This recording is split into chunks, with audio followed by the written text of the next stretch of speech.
Le 7 février 2023 est sorti un peu de nulle part un phénomène qui a divisé. La plupart d'entre vous n'ont entendu qu'une simple musique que l'on retrouvait sur toutes sortes de vidéos générées à l'appel par des opportunistes. D'autres ont pu tomber sur le premier short YouTube qui a lancé la machine et, enfin, il y a ceux qui ont suivi le phénomène jusqu'au bout. Peut-être que certains d'entre vous seront surpris de voir qu'encore aujourd'hui, il y a des gens qui continuent de suivre cette série. En 2 ans, chaque épisode a accumulé entre 30 et 100 millions de vues. Des chaînes de théorie sont nées spécialement pour ça, et une petite farandole de séries ont vu le jour pour le meilleur et le médiocre. À l'époque, je suis tombé dessus par hasard, peu comme tout le monde. J'ai constaté son existence sans vraiment m'y intéresser de plus près. Seulement, plus les jours et les mois passaient, plus le phénomène prenait de l'ampleur. Le nom de son créateur, Dafuk Boom, a popé ici et là dans mon fil d'actualité YouTube, m'intriguant un peu plus chaque jour. Et c'est donc face à ce succès inattendu que je me suis posé une simple question. Qu'est-ce qui s'est passé avec Skibidi Toilette? Bonjour à tous et bienvenue sur ma chaîne qui a déjà changé de nom 3 fois avec une qualité d'image pas ouf, un son pas ouf et un décor qui n'en est pas un. Bienvenue en 2012 les gens. Ce que je vous propose aujourd'hui, ce n'est pas une analyse en détail de Skibidi Toilette, mais plutôt une vue d'ensemble. Pas sûr que cette vidéo marche, voire même qu'elle fasse plus de 10 vues, donc c'est clair et net, je ne fais pas ça à profit. Skibidi Toilette est une série que j'ai découvert par moi-même et que j'aime même encore aujourd'hui. Je sais que vous ne vous y attendez pas forcément, mais il y aura pas mal de rebondissements vis-à-vis de l'histoire de la série et de son créateur. D'ailleurs, le fait de l'évoquer va me permettre d'entamer la première partie de cette vidéo.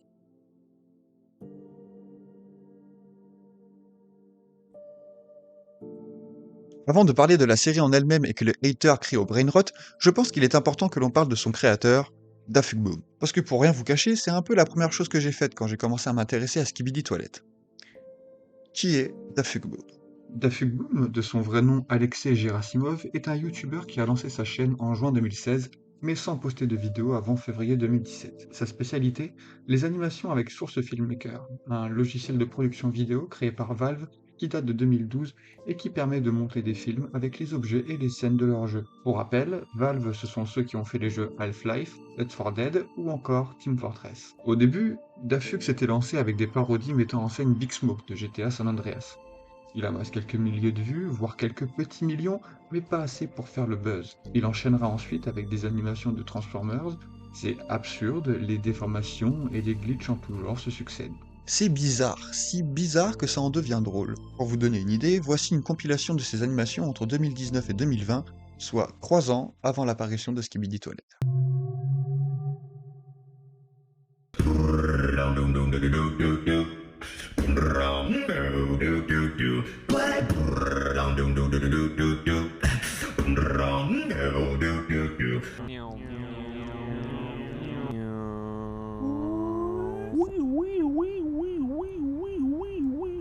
What do you mean need? What the fuck do you need in my house, блядь? Because I need What do to... you need in my house, You блядь? are an interesting person. What? An interesting person. I say, what the fuck do you need in my house, блядь? Honey, where you've been? Running? Strange, but your shirt is dry and doesn't smell. Well, why don't you sniff my shoes?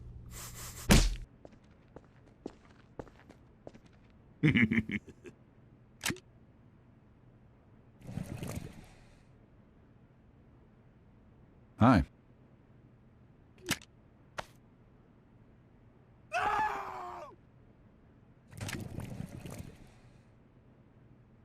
On y retrouve des têtes qui passent à travers des objets, et le remix de musique en tout genre avec du beatbox. Mais le plus important vient en décembre 2022. 2 mois avant l'apparition du premier short de Skibidi Toilette. Stock in Epismere.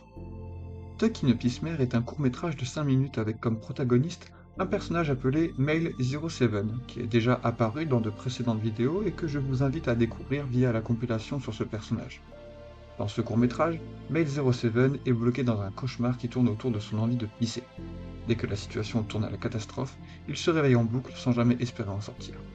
Au début, ça reste léger, un toilette apparaît à côté de son lit et... Oh, glad the toilet is just right there.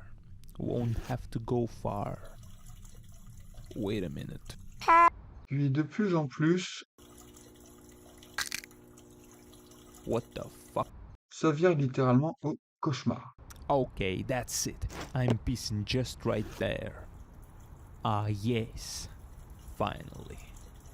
Yellow leaves my body. That's quite a lot of peace. Oh god, no. Come on, end! End! No! No! Mais aussi à l'absurde. I want to fucking pee! Amazing. Guess I'm invincible now. Jusqu'à mélanger les deux.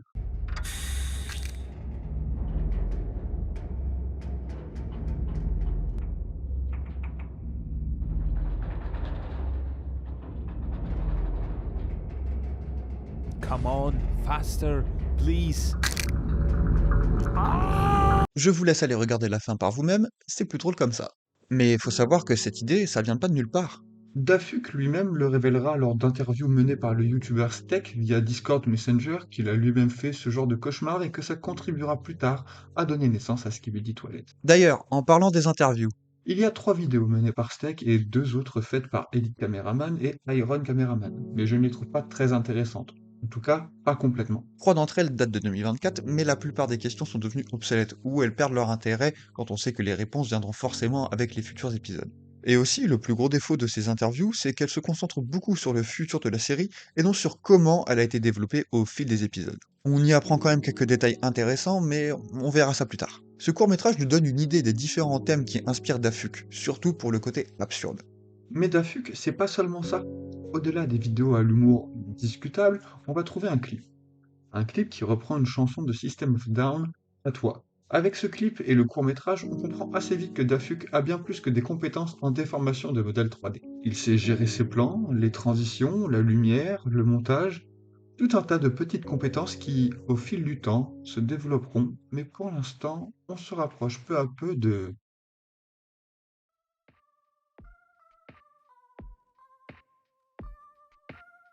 Le 22 janvier 2023, soit un mois pile après Stuck in a Peacemare, Dafuk va sortir son premier short intitulé Jiu.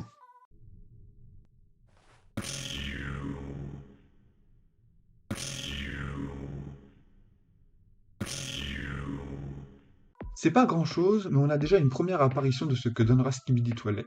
Une tête qui sort des toilettes et du beatbox. Le short fera 10 millions de vues en 4 mois, pas plus que le suivant qui n'a rien à voir avec des toilettes.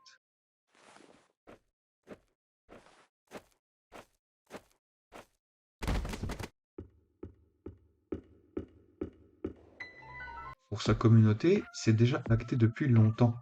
Ses animations sont absurdes, vulgaires, voire...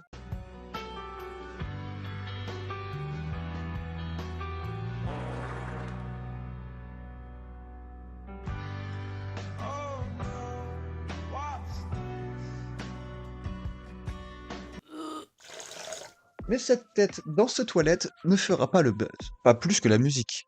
La célèbre musique d'ailleurs. Sa première apparition, c'est le 29 janvier et le 1er février 2023, soit une semaine avant.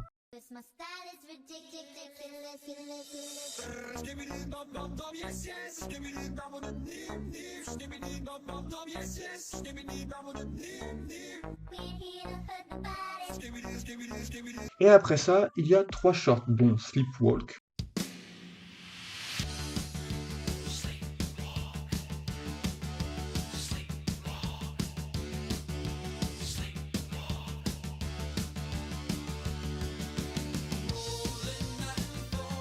Counter-Strike Chad,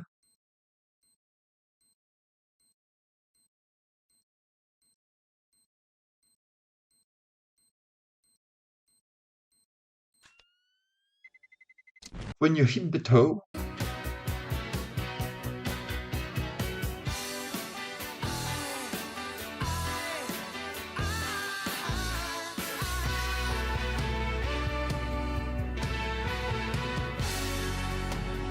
et enfin, le short qui retournera internet pendant un temps, Skibidi Toilet.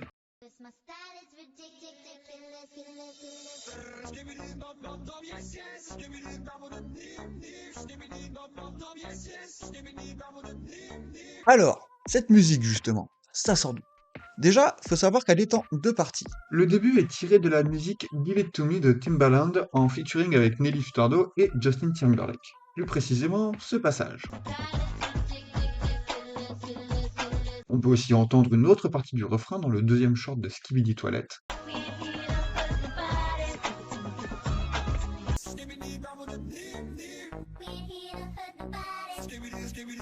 Alors, c'est bien beau ça, mais le skibidi, ça sort d'où? On a deux possibilités. La première, qui est sans aucun doute la première source d'inspiration du remix qu'a créé Dafuk, c'est Dom Dom Yes Yes, une musique sortie officiellement le 17 avril 2022 d'un certain Beezer King, un artiste indien.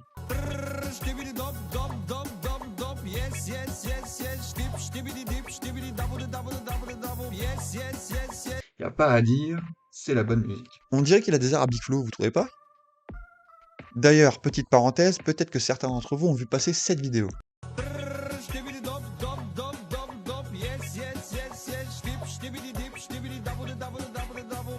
Certains la catégorisent comme la vidéo originale du Skibidi Bop. Vous comprenez bien que c'est faux. Ce mec s'appelle Yasin Sengiz, il est turc et il est surtout connu pour ses danses du ventre. Littéralement. Cette vidéo vient de son Instagram, d'un reel qu'il a publié le 27 août 2022, 4 mois après la sortie de la musique originale. Bref, D'ailleurs, le skibidi, c'est pas la première fois qu'il est utilisé dans une musique. On le retrouve déjà 6 ans plus tôt, le 5 octobre 2018, dans la musique Skibidi de Little Big, un groupe de rave russe avec un clip qui est incroyable.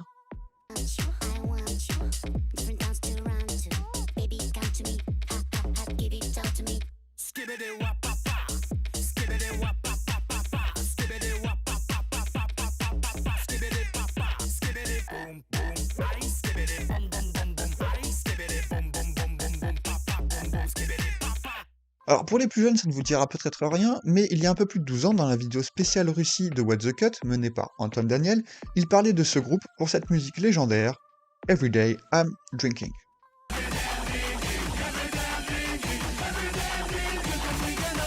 Je trouve ça fou, mais bref. Pour résumer, on a un youtubeur qui fait des animations loufoques et déjantées avec des modèles 3D sur Source Filmmaker, un remix d'une musique d'un indien qui ressemble à Big Flo, et d'un feat avec Justin Timberlake et des toilettes. C'est tout ce qu'il a fallu. Et même avec tout ça, le projet à la base, c'était pas d'en faire une série. Pour preuve, Skibidi Toilet s'inscrivait déjà dans une longue lignée de vidéos qui parodient le légendaire mème sur l'Ohio. J'ai jamais su si je le disais bien. Ohio, depuis 2015-2016, est une ville des États-Unis qui est devenue un mème pour représenter tout ce qui pourrait se passer de plus délirant aux États-Unis. On y retrouve une flopée de vidéos qui parodient cette ville et tous les trucs étranges qui pourraient s'y dérouler. À la base, c'était ça Skibidi Toilette, la continuité d'un mème que peu de gens remettaient en question. Parce que c'est drôle quand même.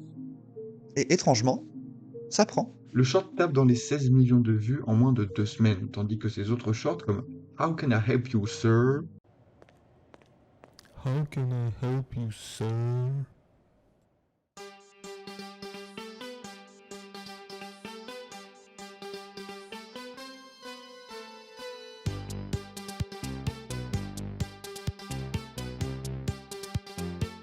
Ce short va peiner à atteindre les 7 millions de vues en 2 mois. À partir de ce moment, Skibidi Toilette va peu à peu décoller.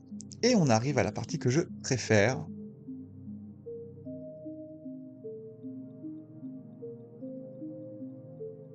Alors, oui, il y a une histoire. Ça peut paraître surprenant dit comme ça, mais c'est la vérité. Alors, ce n'était sûrement pas l'intention à la base. Pas sûr que Dafuk se soit dit qu'il ferait un tabac avec des toilettes qui chantent. Mais je peux vous le prouver que c'était pas voulu. Avec un argument de taille, la caméra. Je regarde partout, sauf la caméra. Durant les 6 premiers épisodes de Skibidi Toilet, la caméra est différente de ce qu'on va observer par la suite. On a des zigzags, des gauches-droites pas naturelles et tout est mis en place pour qu'à la fin, le Skibidi Toilet attaque la caméra, plus ou moins.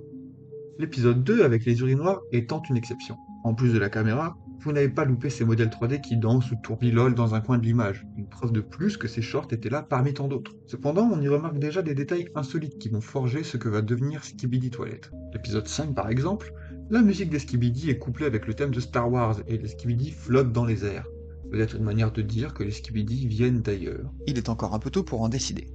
Épisode 4, les PNJ sont assis sur des toilettes, ils mangent du caca, évidemment, et dernier détail, quand le Skibidi rentre dans le restaurant où les humains sont devenus des Skibidi. Épisode 6, le dernier épisode avant la véritable histoire et qui introduit le personnage du Skibidi DJ avec un remix de la musique Bloody Mary de Lady Gaga, popularisé à l'époque par la série Wednesday. Il y a de grandes chances que ce soit ce 6e épisode qui soit à l'origine du soudain succès de Skibidi Toilet. Parce que jusque maintenant, chaque épisode était posté avec une dizaine de jours de différence. Preuve que ce n'était clairement pas la priorité de Dafuk à ce moment-là. Mais après l'épisode du Skibidi DJ, tout est différent.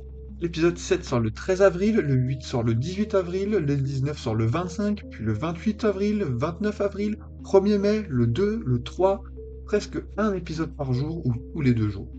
Ça a pris une accélération incroyable. Mais c'est pas tout. Le rythme s'accélère, mais l'histoire commence à prendre forme. Épisode 7. Reparlons de la caméra. Il paraît évident sur ces images que nous sommes sur la POV d'un réel personnage. On peut voir son ombre ici, mais surtout, il tire la chasse. Et là, on parle d'un truc que Dafuk fait souvent, c'est d'enchaîner les événements inattendus. Remettons-nous dans le contexte. À l'époque, on venait de découvrir les Skibidi grâce à Dafuk, et il nous les présentait comme une petite série loufoque sans grandes ambitions. Puis tout à coup, il y a ça qui sort.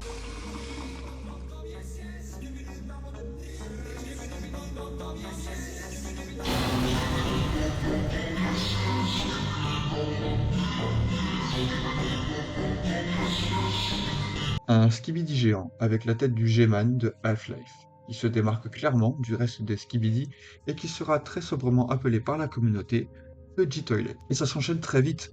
Épisode 8, introduction physique des caméramens à travers qui on pourra suivre toute la série, et du combat qu'ils mènent contre les Skibidi Toilettes. Épisode 9, hommage au premier Skibidi et introduction d'un nouveau type de Skibidi, les Skibidi policiers. Et normalement, à ce moment-là, tous ceux qui suivaient le peu de vidéos sur Skibidi Toilet, ils sont dedans, et ça risque pas de s'arrêter. La guerre est lancée.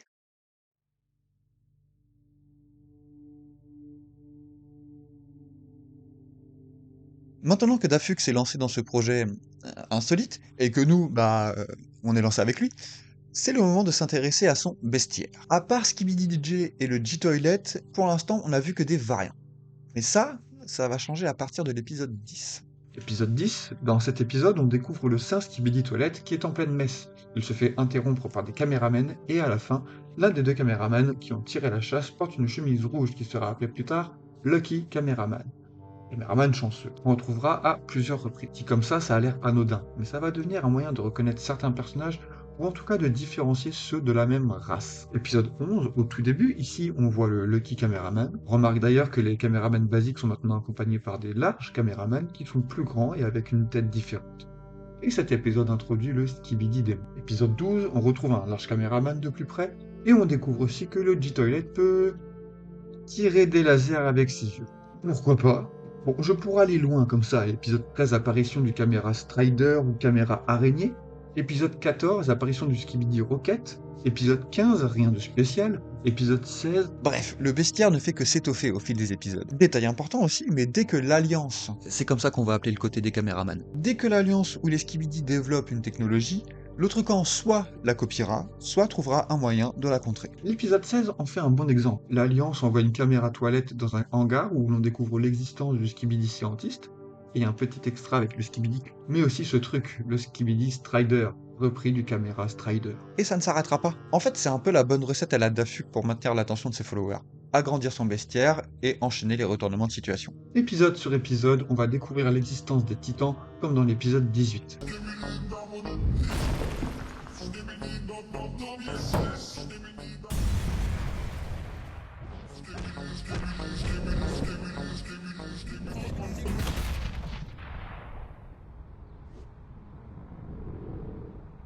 Avec le titan Cameraman. On découvrira ses capacités, son premier 1v1 avec le G-Toilet et les tentatives de l'Alliance pour arrêter les Skibidi. On verra apparaître la race des Speakerman qui rejoindra l'Alliance avec leur arsenal et leur titan à la saison 8 qui comporte les épisodes 24 à 26.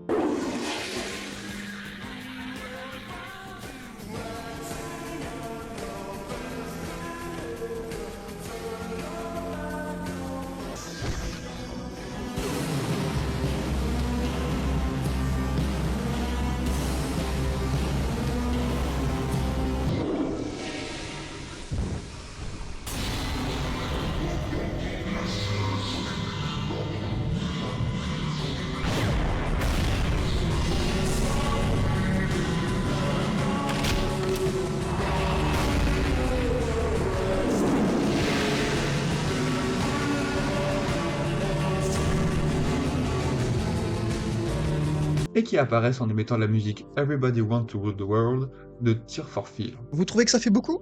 Pourtant, c'est loin d'être fini. Speaker Strider, Large Speakerman, Skibidi Thief, Skibidi Mafia, Skibidi Glitch, Skibidi Hybrid, et dans tout ce beau monde, il y a un élément qui va, encore une fois, tout renverser et donner un coup de boost à l'histoire, les Skibidi Parasites. Alors oui, ça fait beaucoup et ça risque pas de s'arranger. Mais je peux vous rassurer sur un point, il y a des bestioles qui feront pas l'enfeu. Par exemple, je parlais du Skibidi Rocket, de l'épisode 14.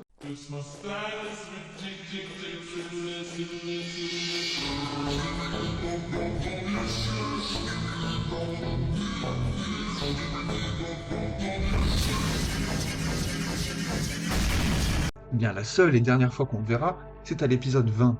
Le Titan Caméra affronte pour la première fois le G-Toilet.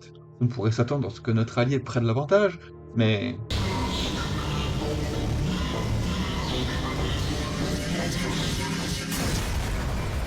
Le Skibidi Rocket se kamikaze sur lui, l'endommageant assez pour qu'il batte en retraite. D'ailleurs, si on est un minimum curieux et qu'on regarde l'épisode 20 qui se trouve dans la vidéo de la saison 6, qui regroupe les épisodes 18 à 20, on remarque des changements plus ou moins évidents. Le G-Toilet n'arrive pas en volant, mais traverse des bâtiments à même le sol. Le bouclier du Titan change, le caméraman POV lève le pouce, puis lève la main quand le Titan s'enfuit. Des petits changements qui prouvent que Dafuk tente d'améliorer son univers, de peaufiner des détails pour rendre notre visionnage plus agréable ou intense. Des changements qui, au fil du temps, deviendront des extras. D'ailleurs, pour les plus attentifs, je parlais de Skibidi Parasite juste avant. Épisode 30, voilà ce que nous propose Dafuk.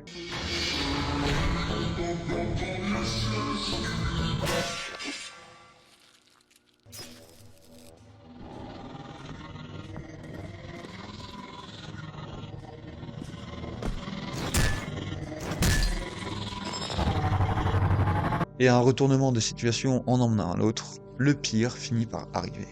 Épisode 32, le Titan Speakerman lutte pendant que son homologue caméra se fait réparer, mais au milieu d'un combat, le Skibidi Scientist est déjà prêt à frapper. Deux Skibidi Parasites sautent dans le dos du Titan. Le Titan parvient à en enlever un, mais le second...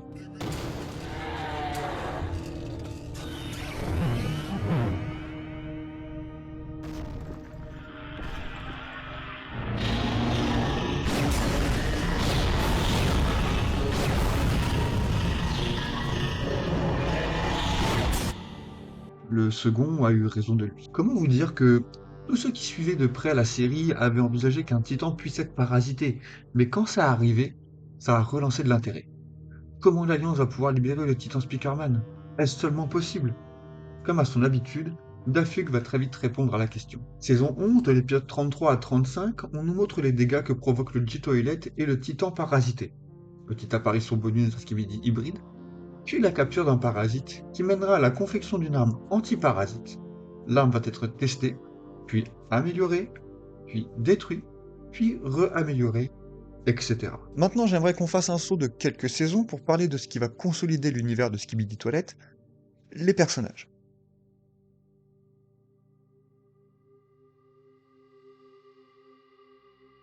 Alors, avant de parler des personnages, je dois vous parler de l'apparition de la race des TV-Men.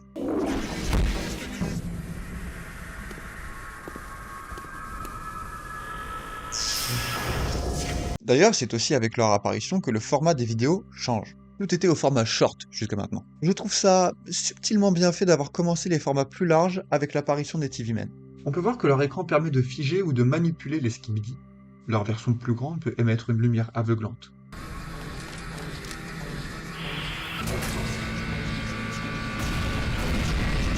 Et leur titan, qui fait une entrée grandiose, peut forcer les ennemis à s'auto-flush grâce à une lumière rouge et au son de THX.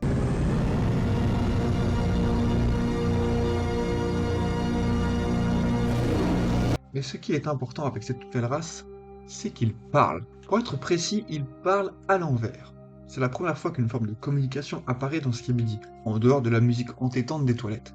Ok, bon, maintenant que ça c'est fait, on va arriver à une nouvelle étape de la série. Jusque maintenant, on a eu 3 principales étapes. L'implication du POV, le bestiaire qui s'élargit avec l'apparition des titans, et les Skibidi parasites. Avec l'apparition des TV-Men, on atteint cette nouvelle étape qui va transformer cette simple série Skibidi en un mystère plus grand. En fait, ça devient un vrai jeu de piste, grâce à un personnage, mais aussi et surtout grâce à la communauté. je vous explique. L'épisode 39, sorti le 15 juin 2023, et les suivants qui arriveront le mois d'après, donc début juillet, introduiront les TV Men et le fameux personnage qui va aussi emmener avec lui une vague de vidéos YouTube Skibidi Theory. La chaîne que je suivais à ce moment-là, c'était Moby Channel, renommée juste Moby de nos jours. Lui, comme plein d'autres, Tatebayo, Elite Cameraman, Plunger, Ibio, vont s'intéresser de très près à cette nouvelle race, à leur langage qu'ils traduiront pour les fans et aux mystères qui vont suivre. Quel mystère ? C'est une bonne question, et pour y répondre, je vais vous demander de bien regarder cet extrait de quelques secondes de l'épisode 45.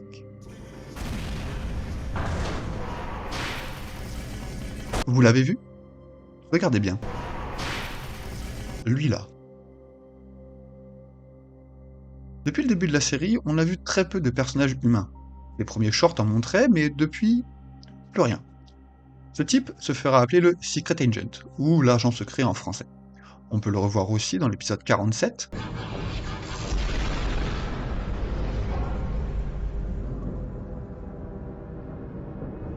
Dans l'épisode 58, accompagné par ce brouillard vert, ou encore dans l'épisode 64. En bas à gauche et plus subtilement sur les écrans. Ce personnage, plus l'introduction de bien d'autres comme le Plunger Man, Camera Woman, Speaker Woman, Dark Speaker Man ou encore TV Woman, vont devenir les figures de la série aux côtés des Titans et des Skibidi. Des épisodes leur seront dédiés et ils joueront un rôle crucial pour l'avancement de l'histoire. Tous ces personnages, et particulièrement le Secret Agent, vont faire l'objet de nombreuses théories qui seront relayées par les youtubeurs que j'ai cités plus tôt. La communauté va s'emballer à chaque nouvel épisode, même si l'écart de sortie entre chacun d'entre eux va de plus en plus se creuser. Là où Dafuk mettait quelques jours à produire un épisode, ça se comptera peu à peu en semaines, voire en mois. Ou plus, parfois il découpera ses épisodes en plusieurs parties pour maintenir l'intérêt de ses viewers et prendre le temps d'améliorer la qualité de ses animations ou d'ajouter des scènes lorsqu'il sort la version complète de l'épisode. Tout ça, c'est grâce à sa présence active auprès de sa communauté et aux différents youtubeurs qui mettent en avant son travail et qui restent à l'affût des possibles leaks ou teasers que Dafuk se permet de dévoiler régulièrement. Et là, comment vous dire ? Quand j'étais en train de mettre en place cette vidéo, rien ne s'est passé comme prévu. En effet, j'aurais adoré vous en dire plus. Vous dire pourquoi le Secret Agent est si secret, vous dire comment les autres personnages vont devenir iconiques, héroïques et à quel point l'univers de Dafuk est riche. Vous montrer les différentes menaces auxquelles l'Alliance devra faire face. Découvrir ensemble comment Dafuk a peaufiné ses animations, comment il a acquis de l'expérience pour améliorer la qualité de ses épisodes. J'aurais adoré.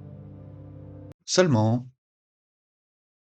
il y a deux raisons pour lesquelles je ne vais pas le faire. Premièrement, parce que je pense qu'il est important que vous découvriez la série par vous-même, que vous vous intéressiez à cet univers certes étrange, loufoque, violent, vulgaire, mais pourtant passionnant, que vous remarquiez par vous-même les petits détails insolites qui se cachent au détour d'une petite frame ou dans un coin de l'écran, et décoder les dialogues parfois cryptiques de ces personnages. De plus, si je devais vous détailler toute l'histoire, il me faudrait une autre vidéo d'1 heure. Même pas sûr que celle-ci fasse 1 heure. Bref. Ce serait chouette à faire et ça me tente beaucoup, mais on n'est pas là pour ça. Deuxièmement, et c'est la plus grosse raison pour laquelle je ne le ferai pas, Skibidi Toilet a rencontré quelques difficultés. Ça va être la prochaine partie de la vidéo et pour être honnête, c'est pas une bonne nouvelle.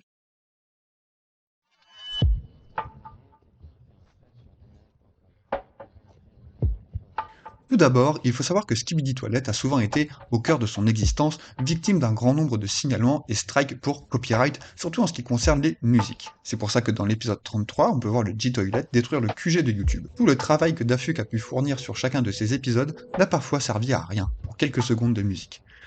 Mais pas seulement. Dafuk et Skibidi Toilet ont été les victimes de plusieurs scammers, ou escrocs si vous préférez en français. Des gens ou des sociétés qui réclamaient les droits de la série elle-même afin de récupérer les gains qu'elle générait. Ça commençait avec Telegram Mafia, un groupe de haters, puis ensuite avec la société Next Level App Technology, qui ont littéralement créé de faux comptes et de faux screens de forums pour prouver qu'ils étaient les créateurs originaux de Skibidi Toilet, jusqu'à demander à Dafuk de carrément bloquer, voire supprimer la série. Tout pour le profit. J'ai pas envie de rentrer dans les détails parce qu'il y a 1000 choses à dire et que je n'y connais pas assez sans que j'en vienne à vous dire des bêtises. C'est incroyable le nombre d'efforts faramineux qu'ont déployé ces gens et ces sociétés pour s'approprier Skibidi Toilet et tout le travail de Dafuk. Pour régler ce problème, la communauté a mené l'enquête jusqu'au bout et Dafuk a, de son côté, cherché un moyen de sécuriser son travail. Parce que, je préfère le préciser, mais Dafuk, c'est juste un créateur. Il n'y connaît rien en droit, en merchandising, ou tout simplement pour se défendre contre ce genre d'attaque. Pour remédier à ça, il a décidé de faire appel à Invisible Narrative, une société dirigée par Adam Goodman, ancien directeur de Paramount Pictures et DreamWorks Studios, donc pas n'importe qui. Il travaille aussi avec Global Merchandising Service, qui est plus spécialisé du côté merchandising musical et des célébrités. Bref, pas n'importe quelle entreprise.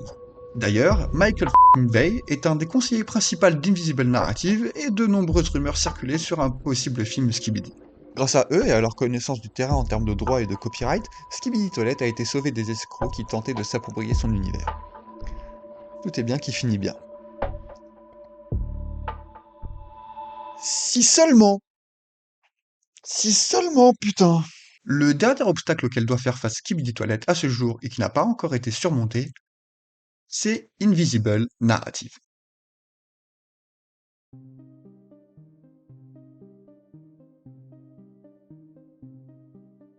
Bordel, bon, on est vraiment dans la partie que j'aime pas. On peut dire, littéralement, que Skibidi Toilet a été victime de son succès. Je vous explique. En faisant appel à Invis, je raccourcis leur nom parce que c'est chiant à dire en entier, Dafuk leur a vendu sa licence. Ainsi, ça a simplifié les démarches afin de se prémunir contre de potentiels nouveaux escrocs. C'est cool. Mais, parce qu'il y a un énorme mais. Maintenant que les propriétaires d'Invis sont devenus les principaux représentants de la série, ils se sont permis quelques libertés concernant la production des épisodes. Petite mise en contexte après l'arc des scammers. Comme je l'ai déjà évoqué plus tôt dans la vidéo, Dafuk mettait de plus en plus de temps pour produire ses épisodes, pour une meilleure qualité, que ce soit en termes d'animation ou d'histoire. Pour essayer d'alléger son travail, il avait décidé de faire appel à d'autres animateurs sur YouTube pour l'aider dans sa tâche et créer une équipe qui pourrait travailler à ses côtés pour produire plus efficacement et plus vite aussi ses épisodes. Un des animateurs en question est Zagdor. Il a créé sur sa chaîne une série qui s'appelle Skibidi Président. Je pense que vous comprenez le concept. Il n'est pas aussi doué que Dafuk et beaucoup moins perfectionniste que lui, mais il sait utiliser le logiciel Source Filmmaker, ce qui est un gros avantage et surtout une aubaine pour Dafuk, parce que peu de gens savent utiliser efficacement ce logiciel souvent buggé, surtout quand il s'agit de faire un rendu d'une animation. Tout ça pour dire que cette petite équipe que Dafuk avait montée a été dissoute par Invis pour être remplacée par leur équipe. Et en plus, Dafuk a été relégué au rôle d'exécutif producteur, un métier qui ne le correspond pas. Donc, un peu bizarre quoi. Alors, ça a peut-être l'air d'en jeter dit comme ça, mais ça veut surtout dire que Dafuk n'a plus vraiment la main sur la création de sa propre série. Et surtout, Dafuk a disparu. Alors, il n'a pas littéralement disparu. Disons qu'il y a une vidéo en particulier qui est sortie sur sa chaîne qui a sonné l'alerte générale au sein de sa communauté et qui a confirmé en grande partie que Skibidi Toilet était en train de se faire subtiliser. Il s'agit de Skibidi Toilet Émergence.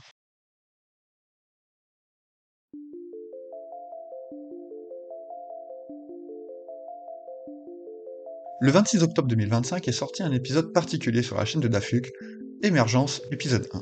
Il y a plusieurs problèmes avec cet épisode que je vais vous lister bientôt, mais je tiens à rappeler un détail important, c'est que Dafuk a de moins en moins, voire plus du tout d'impact sur sa propre série. Comme précisé dans la description du dit épisode, Dafuk est juste l'exécutif producteur. Il a simplement fait quelques ajouts d'animation avec Source Filmmaker, mais le gros de l'épisode est réalisé sur Unreal Engine. Loin de moi l'idée de dire qu'Unreal est un mauvais logiciel ou qu'il ne correspond pas à la série. Beaucoup de créateurs l'utilisent, notamment ceux qui ont créé des univers alternatifs à Skibidi Toilet, comme Skibidi Multivers, Kingdom Studio, ou Skibidi Zombie par Monster Up, deux séries que j'apprécie tout autant et qui sont d'une qualité remarquable. Cependant, Invis a confié la création d'Émergence à des gens qui n'y connaissaient pas grand chose à l'univers de Dafuk, et avec des délais de production ridicules. De ce fait, la qualité globale de l'épisode est catastrophique. Des textures mal travaillées, des animations bâclées, des artefacts de modèles qui se baladent dans le décor, et le plus grave, une trame complètement démontée et qui va à l'encontre de tout ce que Dafuk a pu développer jusque maintenant. Il va sans dire que la communauté a très mal pris l'émergence de ce début de nouvelle série. L'épisode a été débunk en profondeur pour mettre en avant tous les problèmes que je viens de citer. Je mettrai plein de liens en description, même si la plupart des vidéos sont en anglais, je vous invite à les regarder pour comprendre l'ensemble du problème. Que ce ne soit avant, pendant ou après la diffusion de cet épisode, Dafuk a eu beaucoup de mal à communiquer avec sa communauté. On lui interdit de dévoiler les détails qui concernent la réalisation des épisodes et de ce que Invis lui demande. Il a cependant pu parler avec certains créateurs comme Ibio et on a eu pas mal de posts de la part de Zagdor, un des animateurs que Dafuk voulait dans sa team, mais qui a été écarté du projet. De ce qu'on sait, Dafuk ne vit pas bien sa situation. On lui partage peu, voire aucun avancement sur les épisodes.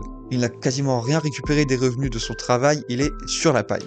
Toutes ces révélations sont apparues les unes après les autres, plus la communauté tentait, tant bien que mal, de démêler le vrai du faux et de mettre en avant la façon dont Invis traite Dafuk et son univers. Pour le coup, Invis porte bien leur nom. Ils effacent leurs erreurs, évincent Dafuk de son projet, misent tout sur le merchandising des peluches Skibidi, sans jamais penser au bon déroulement de la production des épisodes et de leur lien avec la série originale. Ils réécrivent littéralement l'histoire pour se faire passer pour les créateurs légitimes de Skibidi Toilet. Et à ce jour, c'est loin d'être fini. La communauté continue de se battre, lance des pétitions Bring Boom Back pour inciter Invis à redonner à Dafuk son rôle au sein de la création des épisodes, au lieu de le réduire à un simple mec qui décide si oui ou non l'épisode doit sortir. Et même ça, je suis pas sûr qu'il ait le plein pouvoir sur ses décisions. Seulement, la façon dont toutes ces initiatives sont prises et dont les informations circulent rendent un débunkage complet de la situation très compliqué.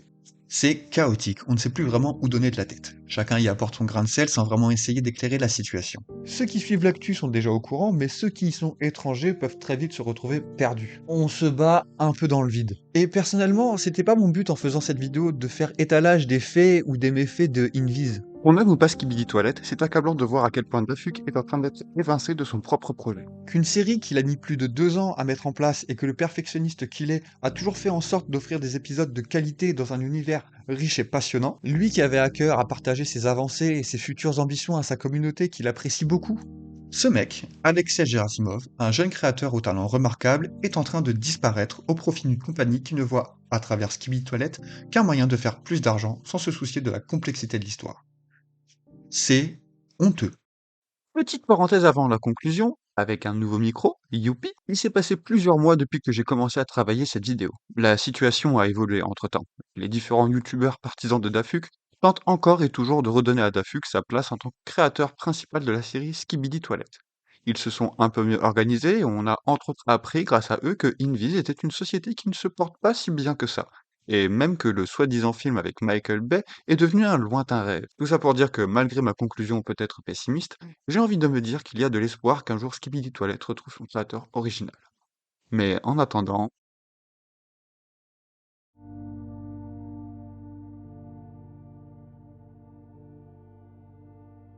Ça me fait vraiment chier de finir là-dessus. Quand j'ai eu l'idée de faire cette enquête sur Skibidi Toilet, je pensais vous détailler les coulisses de sa production, les différents mystères mis en place par Dafuk, et la façon dont la communauté a influencé et mis en avant son univers. J'avais même réuni un tas de screenshots pour faire une partie anecdote, que ce soit sur les différents univers alternatifs de Skibidi Toilet ou sur la série en elle-même. Un peu comme le Skibidi Egg dans l'épisode 70, qui était un clin d'œil sympathique au youtubeur Steak, un grand fan de la série. Mais après tous ces retournements de situation qui se sont enchaînés en à peine quelques semaines après la sortie de l'épisode 79 et d'émergence, je ne pouvais pas me permettre de ne pas en parler. Comme je l'ai dit au début, je ne pense pas que cette vidéo fera beaucoup de vues. Primo parce que ma chaîne est très méconnue avec peu voire aucun abonné actif, entre autres parce que je suis une brêle en communication et pour gérer les réseaux sociaux, et deuxio parce que je ne pense pas que la communauté française soit très sensible à ce sujet. Dans tous les cas, je vous invite fortement à regarder Skibidi Toilet, au moins par curiosité. Il est peu probable que la série retrouve son éclat et que Dafuk récupère ce qui lui revient de droit, mais il fallait que j'en parle. J'aime cette série, quoi qu'on en dise. Son univers m'a fasciné, sa communauté m'a impressionné, et ça me rend triste de voir ce qu'elle est devenue à cause des haters et de compagnies véreuses. Si Skibidi Toilet est destiné à disparaître d'ici les prochains mois ou années, alors qu'il en soit ainsi. Je ne voudrais pas qu'une licence que j'ai autant appréciée devienne médiocre et se vide de toute son aura qui a impressionné toute une petite génération. Malgré tout ça, on s'est bien amusé. On a passé de bons moments à suivre et décrypter cette série. Alors soit, ce n'est pas une manière pour moi d'enterrer Skibidi Toilet. C'est un hommage à un créateur qui, au fil du temps, va perdre ce qui l'a motivé et passionné, comme des millions de gens. Je prie très fort pour que tout rentre dans l'ordre, même si je sais que les chances sont très faibles. Vous étiez sur ma chaîne, et maintenant vous savez ce qu'il s'est passé avec Skibidi Toilet. C'est tout pour moi, à bientôt, ou à jamais, sur la toile.